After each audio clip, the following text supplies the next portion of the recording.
Ephesians chapter 1, 15 through 18. The word revelation means it is God's disclosure of himself, or who God is in our life. The word revelation discloses of who God is and his will to his children. It means something communicated. It is the ability for God to show things to us that has been hidden.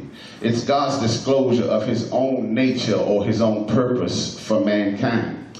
Revelation, y'all, reveals something to us that we could not see, but now God has opened up our eyes to see it. God reveals hidden things to us. That's what revelation is. And the Bible is a book where little by little God reveals himself to who he is. I said a few weeks back that revelation does not come through human wisdom. We can't get revelation through human wisdom. That's why the Bible says that eyes have not seen, nor ear heard, neither have entered into the heart of man those things that God has prepared for them that love him. But they have been revealed to us by his Spirit. The human wisdom, it cannot reveal unto us God's plan for our life, because God's plan sometimes unfolds over time. But God has revealed them to us by his Spirit, because the Spirit searches all things, the deep things of God. That's why we have the Spirit of God in our life, so he can reveal God's plan to us. And the Spirit gives us revelation, y'all, to the things of God, the truth of God, and the mystery of God. And it gives unto us the dispensation or the grace of God that he has revealed to us in this life. See, when Jesus in Matthew chapter 16 verse 13, he asked the disciples, whom do men say that I am? And they say, some say you're John the Baptist, and some say you are Elijah, and some say you're Jeremiah, and some say that you're just one of the prophets. But Jesus turned exactly to the disciples and said, but who do you say that I am? And Simon Peter said, thou art the Christ, the Son of the living God. And Jesus answered them and said, blessed art thou, Simon Bar-Jonah, for flesh and blood have not revealed this thing unto you, but by my Father in heaven.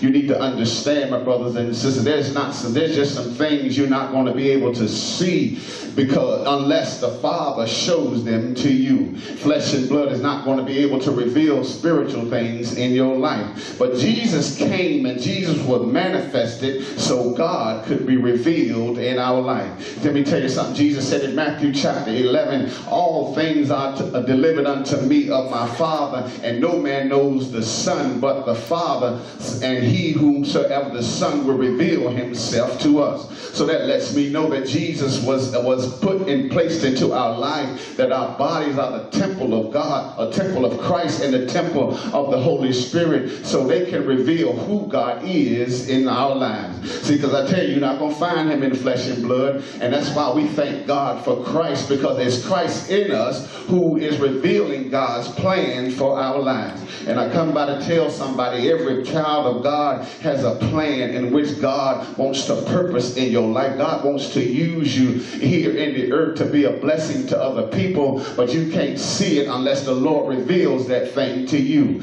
Naturally, you can't understand why God does the things in which he does. It just doesn't make sense. But I thank God that he gave us the presence of his Spirit to reveal the things in us that he has planned for our lives. And then you need to understand, our plan for our lives is just not about us, but our plans are to glorify God. Our plans are to build up one another and not tear one another down. Our plans are not to lord over anybody, my brothers and our sisters, but our plan, the plan that God has for our lives, that he's revealing in our lives, is to be a blessing to somebody else. God's plan is not for us to condemn people just because they're not here every Sunday. Come on here, and they don't talk like you talk or live like you live, my brothers and sisters. But God has a plan for all of us. And then Paul said in Galatians chapter 1, it pleased God who separated us from our mother's womb and called us by his grace grace to reveal his son in us. That Paul said, look, that I might preach to the heathen. Paul said immediately, he said, I did not confer with flesh and blood. And that same thing is being manifested today. God has separated you out of your mother's womb, my brothers and sisters, that we could be a blessing to other people. Y'all stay with me. He did it, my brothers and sisters. He separated us, or he sanctified us, or he set us apart, my brothers and sisters, so we can do the work of God, and so God could be revealed in our life. Let me tell you something, because if you're walking after the flesh, you'll never understand or know who God is. You got to be led by the Spirit. You got to walk in the Spirit. You got to get into this word. You got to get down on your knees and understand and ask God to reveal himself to you. And God, who is no respecter of persons, will reveal himself to you. Him revealing himself to you is not based upon your educational status or where you live or where you come from.